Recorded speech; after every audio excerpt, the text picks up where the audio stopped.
My name is Dr. Austin Tay, and you are listening to Psych Chat.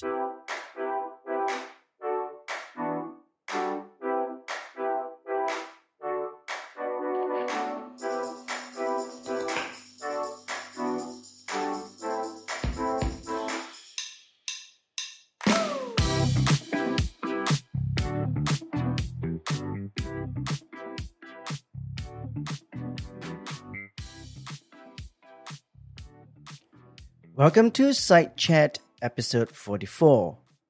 My name is Dr. Austin Tay, and I am an organizational psychologist. In my podcast, I discuss workplace issues and hope to provide my listeners with tips on navigating the complex world of work. Welcome back if you are subscribed to the podcast.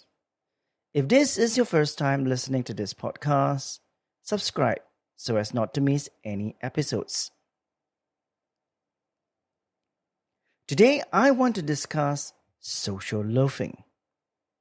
Social loafing is a well-documented psychological concept that describes the tendency of individuals to exert less effort when working in a group than when working individually. This behavior can significantly affect team dynamics, productivity, and overall organizational success. We have no choice but to work with others on projects or assignments in the workplace. It is great when we work with people who all put in effort to ensure that the success of the projects is due to their collective contributions.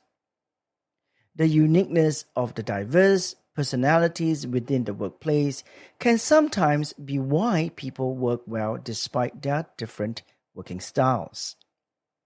To that point, it is all about everyone focusing on the common goals, adapting and adopting the right approach and attitude to complete all the tasks. We are now witnessing a seismic shift in the workplace environment, which includes how work is done, the intergeneration workforce, and the demands and workload due to what organizations need to do to revive post-pandemic and the relentless unrest in the world.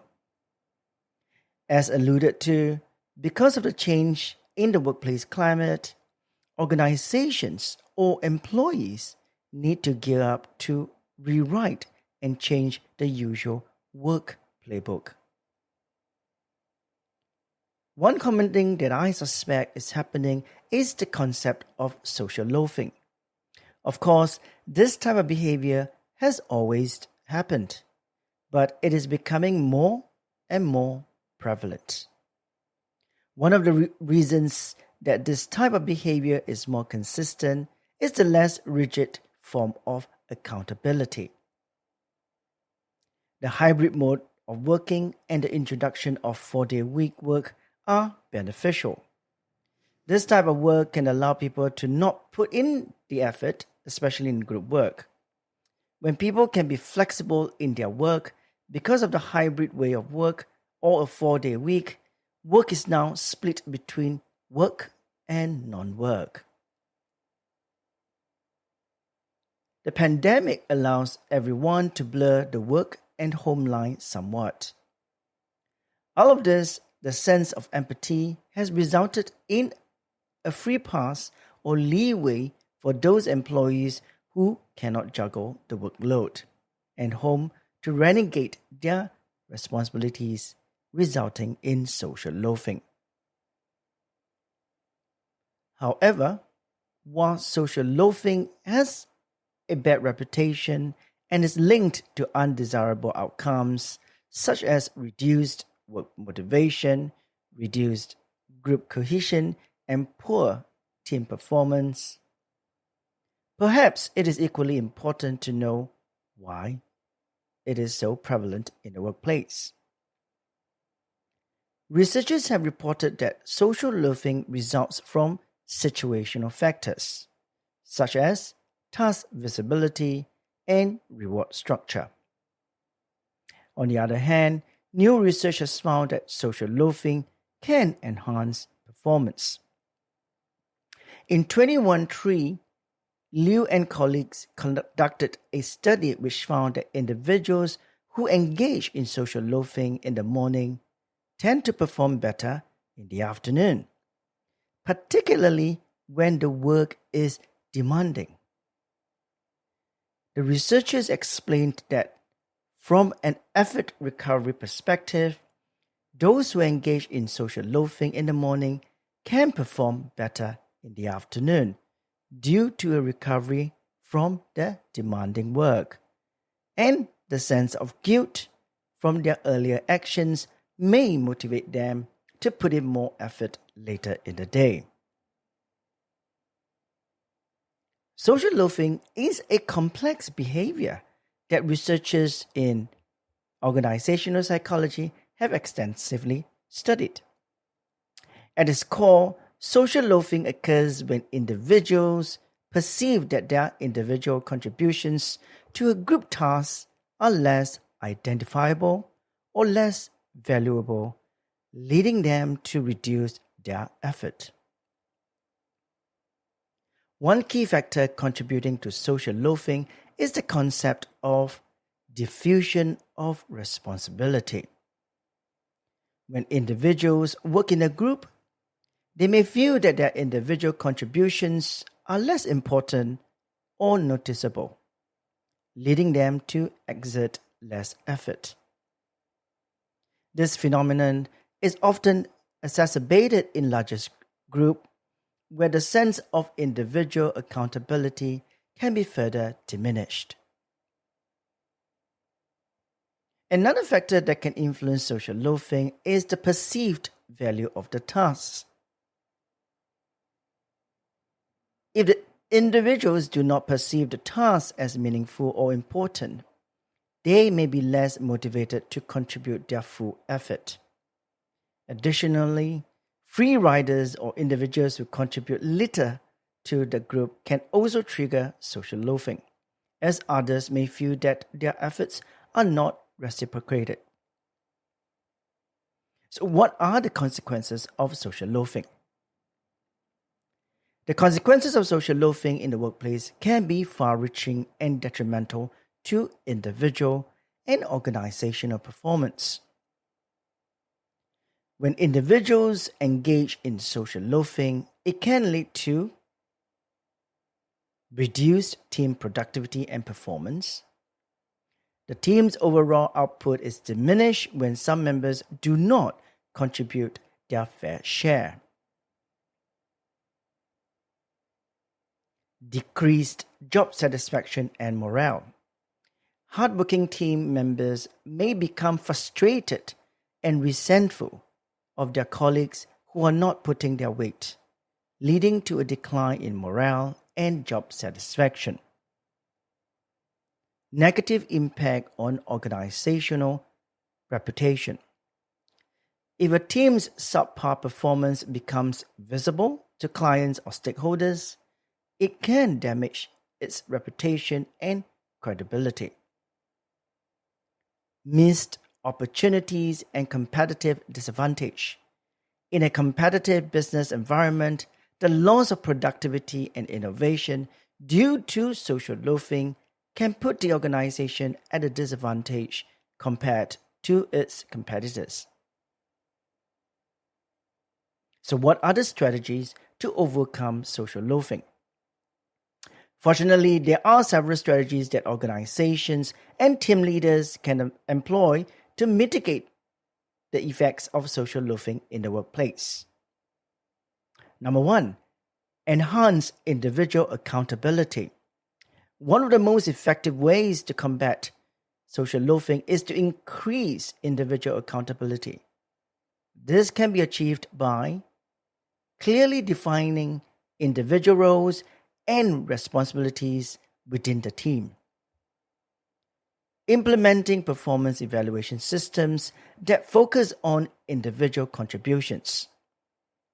Providing regular feedback and recognition for individual efforts. Number two, foster a sense of cohesion and collective identity.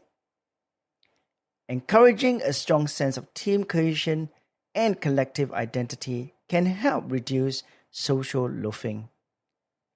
Strategies include promoting team building activities and social interactions, emphasizing the shared goals and values of the team, fostering a culture of mutual support and collaboration.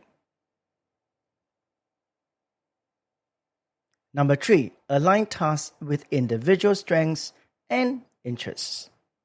Matching team members with tasks that align with their strengths and interests can increase their motivation and engagement, reducing the likelihood of social loafing. This can be achieved by conducting skills assessments and understanding team members' preferences, designing tasks that challenge and engage team members, providing opportunities for team members to contribute in their areas of expertise. Number 4, implement effective monitoring and feedback systems. Establishing clear monitoring and feedback systems can help hold team members accountable and provide guidance to improve their contributions.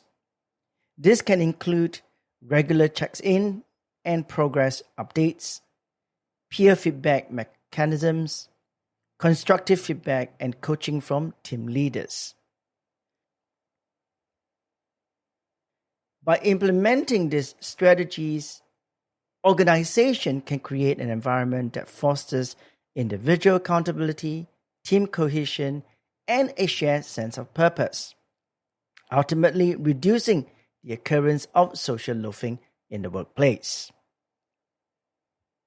In conclusion, social loafing is a complex phenomenon that can significantly affect team performance and organizational success. Organizations can create a more engaged, productive, and collaborative work environment by understanding the underlying causes of social loafing and implementing effective strategies to address it. Remember, the key to overcoming social loafing is to foster a culture of accountability, teamwork, and shared purpose. By empowering individuals, building strong team dynamics, and aligning tasks with individual strengths, organization can unlock the full potential of their workforce and achieve greater success. I hope this episode has been useful for you. If you have any questions or suggestions, please send them to sitechat@omnisci.com or tweet to site_chat.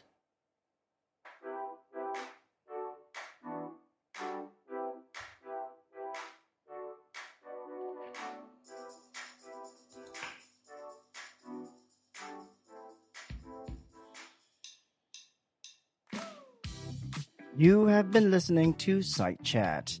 This podcast is brought to you by Omnisci Consulting. We are a team of psychologists with a wealth of experience working with individuals, teams, and organizations in coaching, executive selection, assessment and development, career transitioning, and workplace intervention. Omnisci Consulting exists to solve the critical issues facing our clients, both large and small. Our approach is to tailor-make each service to meet the requirements of our clients. Our broad range of services and solutions helps individuals and organizations to facilitate change, achieve their vision, and optimize performance and productivity.